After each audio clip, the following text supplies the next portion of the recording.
पालेभाज्या तर प्रत्येकानेच खायला हव्यात. जर तुमच्याकडे सुद्धा पालक असेल ना, तर एकदा पालक आणि रव्याची ही रेसिपी नक्की करून पहा. लहानांपासून मोठ्यांपर्यंत अगदी सगळ्यांनाच आवडेल. पालकमध्ये रवा घालून नेमकी काय रेसिपी करणार आहे ह्याचा प्रश्न तुम्हाला सुद्धा पडला असेल. अगदी पाहुणे आल्यावर सुद्धा तुम्ही ही रेसिपी सहज करू शकता. करायला अतिशय सोपी आणि झटपट होणारी आहे. नाश्त्यासाठी उत्तम आहे आणि भरपूर पौष्टिकसुद्धा. त्यामुळे लहान मुलांसाठी तर खरंच तुम्ही ही रेसिपी करायलाच हवी. आता या रेसिपीसाठी आपल्याला सगळ्यात आधी पालक घ्यायची आहे. ही पालक मी छान अशी स्वच्छ धुवून घेतली. त्यानंतरनं आता आपल्याला पालक चिरून घ्यायची आहे. तर पहा, या रेसिपीसाठी आपल्याला कशा पद्धतीने पालक चिरलेली हवी आहे ते सुद्धा मी तुम्हाला इथे दाखवणार आहे. मी जवळपास इथे मूठभर पालक घेतलेली आहे. तुम्ही किती क्वांटिटीमध्ये हा पदार्थ करताय त्यानुसार तुम्हाला पालकचं प्रमाण कमी जास्त करावं लागेल. तर पहा, इथे आपल्याला अशा पद्धतीने पालकला मध्ये कट देऊन ती अशा पद्धतीने आपल्याला चिरून घ्यायची आहे. शक्यतो थोडक्यात काय, आपल्याला पालक छान अशी बारीक चिरायची आहे. या रेसिपीमध्ये खूप अशी मोठी मोठी पालक नको आहे. त्यामुळे पहा, मी एकदा अशी चिरून झाली ना की तिला एकदा फिरवून घेणार आणि पुन्हा जरा चौकोनी ह्याच्यामध्ये कापून घेणार. असं केल्यामुळे पालक छान अशी बारीक चिरली जाईल. पालक अजिबात मिक्सरला फिरवायची नाही आहे, चॉपरला सुद्धा बारीक करायची नाही आहे. पालक अशी सुरीनेच आपल्याला चिरून घ्यायची आहे. तर पहा, इथे मी आता संपूर्ण पालक चिरून घेते आणि मग तुम्हाला दाखवते. इथे मी सगळी पालक अशी चिरून घेतलेली आहे. त्यानंतरनं 2 कांदे घेतलेत. पहा, लहानच आहेत. तर असे 2 कांदे घ्यायचे आपल्याला आणि ते सुद्धा छान असे बारीक चिरायचे. कांद्याची साल काढून कांदा धुवून घ्या. बऱ्याचदा कांद्याला काजळी असते, त्यामुळे शक्यतो कांदा धुवून घ्यायचा. आणि त्यानंतरनं कांद्याचा जे मधला भाग आहे ना तो काढून टाकायचा आहे. तर पहा, इथे मी 2ही कांदे चिरून घेतले. आता तुम्हाला तिखट किती प्रमाणात आवडतं ना त्यानुसार इथे मिरच्या घ्यायच्या आहेत. जर लहान मुलांसाठी करताय तर मिरचीचं प्रमाण कमी ठेवा. मोठ्यांसाठी करत असाल तर एखादी मिरची वाढवली तरी चालेल. पहा, मिरचीला असा मध्यभागी कट द्यायचा, म्हणजे मिरची छान अशी बारीक चिरता येते. आणि मिरची अगदी बारीक चिरली ना की ती दाताखाली आली तरी फारशी तिखट लागत नाही.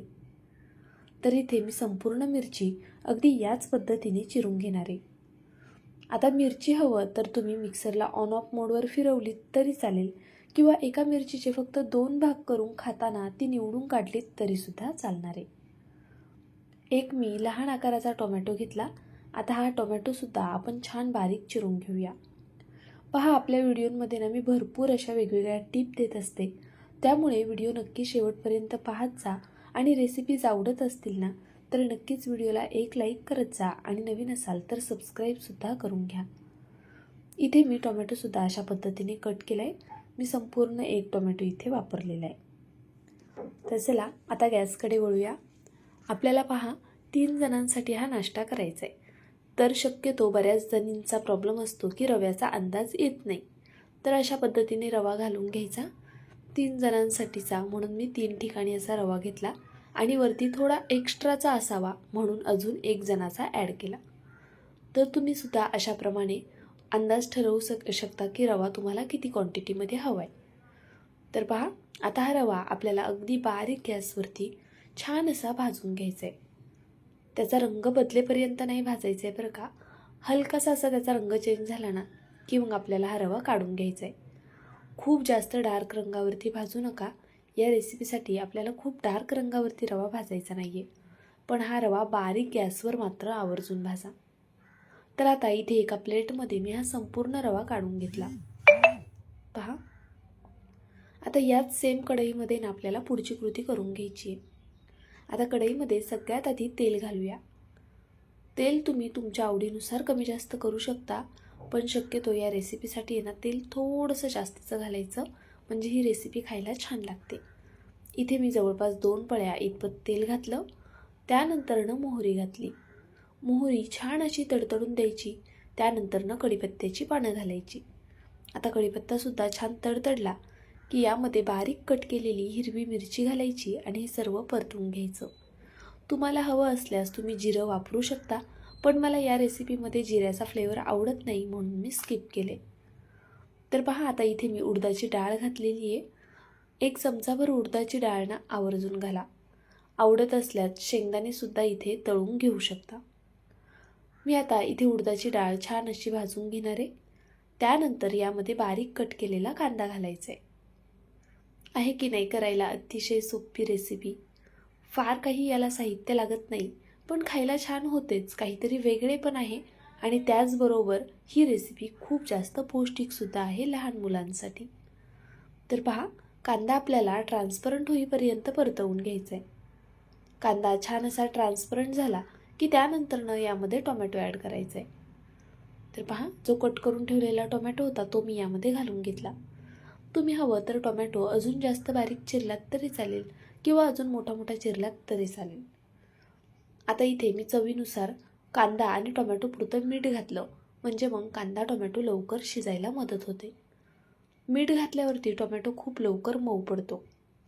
तर पहा, इथे मी जवळपास 1 मिनिटभर हे छान असं बारीक गॅसवरच परतवून घेतलं.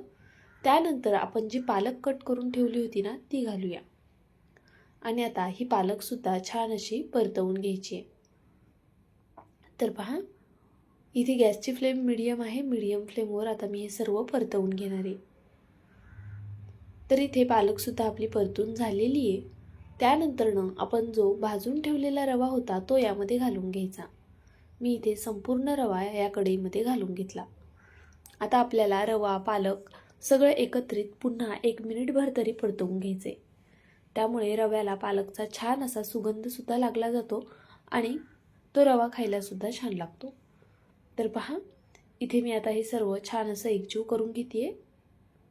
यामध्ये चवीनुसार मीठसुद्धा घालायचे, पण एक गोष्ट लक्षात घ्यायची मीठ घालताना की आपण सुरुवातीला कांदा टोमॅटो परतताना सुद्धा मीठ घातलेले, तर त्या हिशोबानेच इथे आपल्याला आत्ता मीठ ॲड करायचे.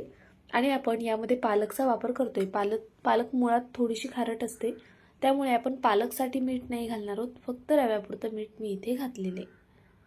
मीठ घातल्यानंतरनं पुन्हा एकदा हे सर्व एकजीव करून घेऊया. पहा, व्यवस्थित असं मिक्स झालं की त्यानंतरनं यामध्ये पाणी घालायचे. आता इथे मी रूम टेम्परेचरवरचंच पाणी ॲड करते. तुम्ही हवं तर गरम पाण्याचा सुद्धा वापर करू शकता.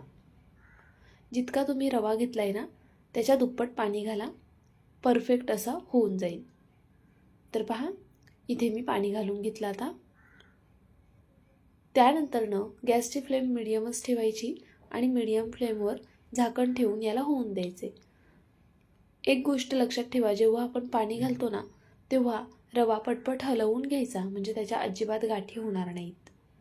तर चला आता झाकण ठेवूया. तर पहा, इथे मी झाकण ठेवलं होतं जवळपास 3-1 मिनटं. आता आपण झाकण काढून पाहूया.